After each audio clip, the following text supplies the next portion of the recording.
everybody. Well, this is quite an unusual video, and I'm bringing you down into the bowels of Georgia, somewhere very few of you have ever been. And this is our cellar underneath the villa, and I've brought you down into our oil room. I've done that for a particular reason. Here we have Abdani, who is Ayub's brother, but Abdani is the expert here in terms of oil, and he has a certificate for, what's your certificate for the? To check olives. Yes, it's actually to look after olive trees and Yeah. produce, yes, it's a slight language difficulty. He's Berber like everybody else.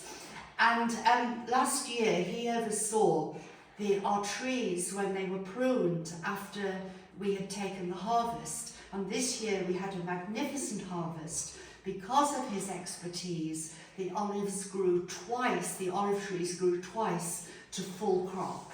And that's quite unusual.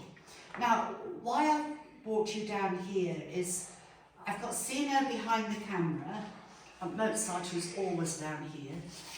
If you just swirl it round a bit so you can see, and people can perhaps see our little yard out there. Okay? Now, this is our current crop. It'll be a little while before it's ready, and then you can see behind us, we also, people remember last year, we make soap. And we're going to make a lot more of it this year. Again, I'll tell you why in a moment. Now, we were hoping very much that we would be able to export our oil to the UK this year. And sadly, that can't be done, can it? But we're looking at it in a very positive way. Abdu told me yesterday or the day before that it's all over the Moroccan press that the Moroccan government has banned the export of oil from Morocco. Now, I actually support the government 100% because the reason they're banning it, there's an olive oil shortage all over the world, and I think there is disease in some countries, and Spain isn't producing as much. Everyone wants our oil, so the price of oil for the population here has shot up, but wages haven't shot up accordingly. Now, over the next week or two, I'm going to tell you why that's so important, because I can say hand on heart that the olive oil grown in Morocco is exceptional, and the people who live here and work hard in the mountains, even here at the refuge, they actually live on this oil. Now actually Ayub's just next to Simo. I wasn't going to bring him in, but you can come in. I suppose you are in a uniform, sort of. You've been at the operating theatre.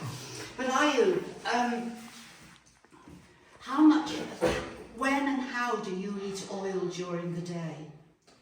It's maybe 3 times in the day. 3 times in the day. Yeah.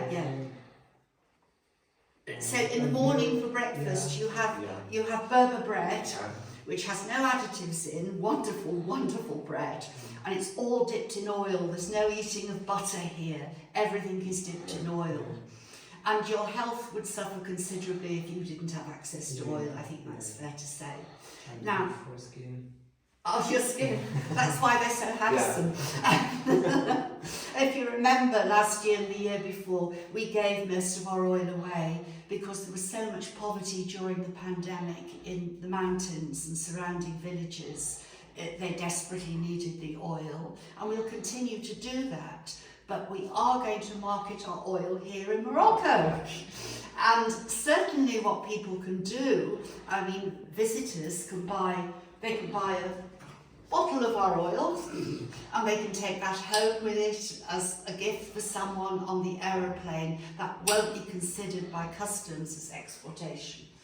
And we can continue to take our soap back to the UK, and I hope you'd support us and perhaps try and sell quite a bit of soap over Christmas. Is there anything more you want to say at the moment? This is just the start. Next week, I'm going to give you all the science about this oil in particular, which is amazing. And actually, when you have it, your bread and breakfast, I have, and Simo knows because he's often in the kitchen, when I get up, I have a glass of water and I have 3 dessert spoonfuls of this olive oil.